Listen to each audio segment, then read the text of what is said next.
This is feedback. When you plug a video camera into a monitor for live viewing and aim the lens at the screen so that the live view is within the field of view, you get this. The TV is displaying what the camera sees, and the camera sees what the TV displays, but the transmission of information between them is not instantaneous. Because of that small delay, it's impossible for the system to perfectly input and output the same thing at the same time. By the time one frame of video is captured and arrives on screen, it's late, so to speak, in the sense that the image is a split second older than what's actually in front of the lens in real life, and the frames coming behind that will be late. So there will always be a time disparity in the live image that will repeat forever. But the live feed just keeps coming, so that error is going to go through a cycle. And that period's affected by stuff like the capture device's frame rate, process lag, refresh rate of the screen, stuff like that. It'd be difficult to take creative control over stuff like that, but we have really cool freedom to make geometric offsets with the camera movement by itself. Tilt it and pan it around, turn the camera sideways to make this awesome vortex. That's a VHS camcorder, but HDMI with a DSLR looks like this.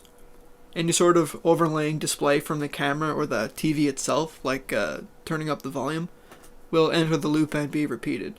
Notice how the details soften toward the edges, as like a photo of a photo of a photo will degrade every time. Anything that you put between the camera and the screen will enter the cycle, even reflections, as long as the lens is not completely cut off from the screen. It's important to note that this process of repeating images is in majority additive. What I mean is bright images will stack on top of each other and get brighter.